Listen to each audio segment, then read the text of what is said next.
በክልል አቀፍ ፈተና ተማሪዎች የተሻለ ውጤት እንዲያስመዘግቡ በትኩረት እየሰራ መሆኑን በምዕራብ ጎንደር ዞን የገንዳ ውሃ ከተማ አስተዳደር ትምህርት ጽሕፈት ቤት አስታወቀ። በከተማ አስተዳደሩ ከ700 በላይ የ8ኛ ክፍል ተማሪዎች የክልል አቀፍ ፈተናን ይወስዳሉ ተብሎም ይጠበቃል። ኤልያስ ጋሻው ተጨማሪ ዘገባ ይዟል።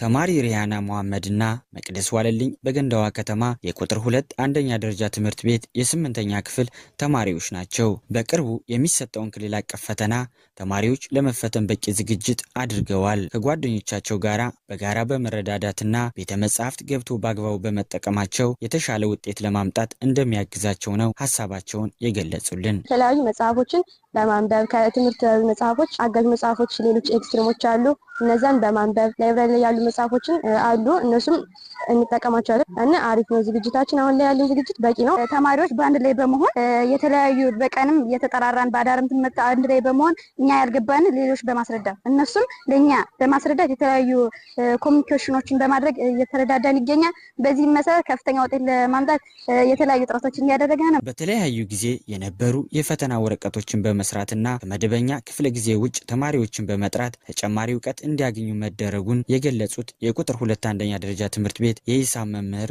አለሙ ዘውዱ ናቸው። የሂሳብ ወርክሽትም እስከ 300 400 ምናምን ጥያቄ እያዘጋጀን ነው። ይሄን እየሰጠን እዚህ ብቻ አይደለም ያምናና ታምና በፊት የተሰሩ ሽቶችንም እነዛን እንዴት እንደሚመጣ ለማሳየት ለልጆች ያው ደህና ውጤት እንዲያስመዘግቡ ጥረት እየተደረገ ነው። የገንዳ ውሃ ከተማ አስተዳደር ትምህርት ጽሕፈት ቤት ኃላፊ በየነ አዳነ በከተማ አስተዳደሩ ከ700 በላይ የ8ኛ ክፍል ተማሪዎች ለክልል አቀፍ ፈተናው ይቀመጣሉ ብለዋል። ተማሪዎች የተሻለ ውጤት እንዲያመጡ ከመደበኛ የመማር ማስተማር ስራ ጎን ለጎን ተጨማሪ ድጋፎች መደረጉንም ጠቁመዋል። ቀደም ብለን ነው አዳር ጥናት የጀመርነው። በሁለቱም ትምህርት ቤት ላይ ማደሪያ ተመቻችቶላቸው የተመረጡ መምህራን ዝግጁ ተደርገው በመምህራን ጭምር ድጋፍ እየተደረገላቸው ከመደበኛው ሰዓት ውጭ ለሊት አዳራቸው ሙሉ ሲያነቡ ሲረዳዱ እርስ በርስም እንዲደጋገፉ በተመሳሳይ ሁኔታ ከበድ ይላሉ የሚባሉትን ሌሰኖች በመለየት እነሱን በተጨማሪ ድጋፍ እያደረጉላቸው እስካሁኗ ሰዓት ድረስ ድጋፉ የቀጠለበት ሁኔታ ነው ያለው። የክልል አቀፍ ፈተናው በተለየ መንገድ ተማሪዎች አግዝፈው በማየት የስነ ልቦና ጫና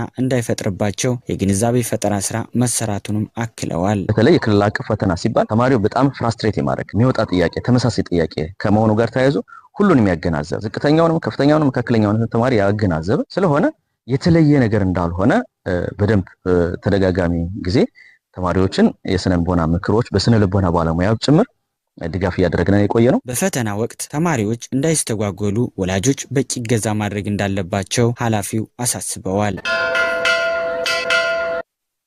የተከበራችሁ ተመልካቾቻችን ጊዜያችሁን ሰጣችሁ